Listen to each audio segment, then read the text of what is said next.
নান্দাইলের সন্তান হিসেবে আমার খুবই খারাপ লাগে যে আমাদের নান্দাইল এখনো এই অল্প বয়সে আমি একটা বাংলাদেশের অন্যতম প্রধান রাজনৈতিক দলের যে স্টুডেন্টদের প্রতি আপনাদের যে আশা, প্রতিটা ওয়ার্ডে প্রতিটা ইউনিয়নে রাজন ভাইয়ের নাম ছাত্রদের এক নতুন রাজনৈতিক দল গঠন করেছি।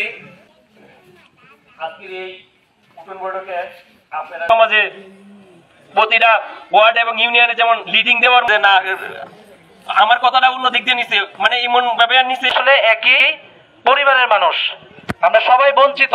আপনারা আপনাদের রক্তে এই মাটির সন্তান আমি। আজকে এমন একটা সময় আমরা দাঁড়ানো, ইতিহাসের একটা মুখ্যম সময় আমরা দাঁড়ানো। বাংলাদেশে যখন জুলাই গণঅভ্যুত্থানের পরে দেশ যখন একটি সংস্কারের মাধ্যমে গরিবের হক প্রতিষ্ঠা করার জন্য, সাধারণ মানুষের রাষ্ট্রে তাদের ন্যায্য পাওনা বুঝে পাওয়ার জন্য যখন আমরা রাষ্ট্রকে একটি সংস্কারের মাধ্যমে সাধারণ মানুষের অধিকার প্রতিষ্ঠা এবং স্বৈরাচার যেন বাংলাদেশে আর কোনোদিন প্রতিষ্ঠা হতে না পারে সেই দিকে যখন যাচ্ছে, তখন আমরা দেখতেছি বিভিন্নভাবে এই সংস্কারের বিপক্ষে অবস্থান নিচ্ছে বিভিন্ন দল। সংস্কার মানে পরিবর্তন, সংস্কার মানে সাধারণ মানুষের ন্যায্য অধিকার পাওনা বুঝে পাওয়া।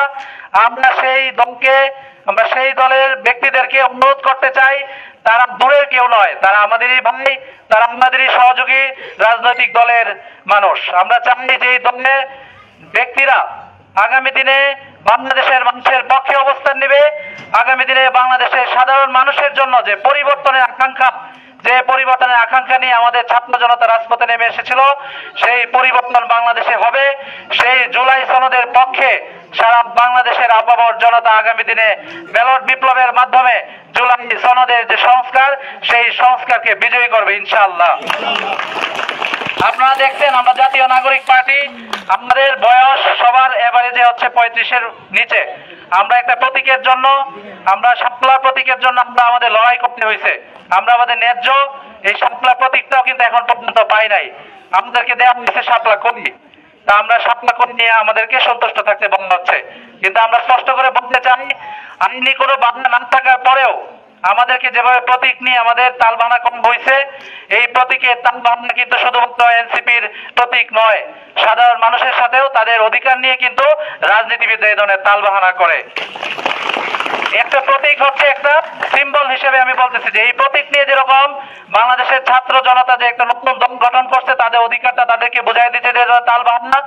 আগামী দিনে আমরা আমাদের শাপলা প্রতীক যেভাবে আমরা আদায় করার জন্য আমরা শক্তিশালী ছিলাম, আমরা দৃঢ় পদে আমরা সামনের দিকে এগিয়ে আমরা প্রতীক আদায় করার জন্য আমরা যেভাবে শক্ত অবস্থানে আছি, আপনাদের 1 নং বীরবেতাগড় ইউনিয়নের সাধারণ মানুষের, দরিদ্র মানুষের, ছাত্রছাত্রীদের অধিকার আদায়ের জন্য আমরা মুষ্টিবদ্ধভাবে, একতাবদ্ধভাবে আপনাদের পাশে থেকে আমরা লড়াই চালিয়ে যাব। সেই লড়াইয়ে আজকে আমাদের যারা বোনরা আছেন, চাচিরা আছেন, চাচারা আছেন, সবাইকে আপনাদের পাশে চাই। আগামী দিনে আমরা নান্দাইলকে একটি মডেল থানায় উন্নীত করার মাধ্যমে বীরবেতাগড় থেকে নান্দাইলের পরিবর্তন সূচিত হবে, সেই আহ্বান জানিয়ে আমি আমার কথা এখানে শেষ করছি। সবাইকে ধন্যবাদ এবং কৃতজ্ঞতা জানাচ্ছি। আর মাত্র 2 মাস পরে নতুন বছর শুরু হবে। আগামী নতুন বছরে নতুন যে দল, তরুণদের যে দল, সেই দলের পক্ষে আপনারা ব্যালট বিপ্লবের মাধ্যমে নতুন বছরে একটি নতুন সূচনা করার উদাত্ত আহ্বান জানিয়ে আজকে এখানে কথা শেষ করছি। আসসালামু আলাইকুম। ইনকিলাব জিন্দাবাদ।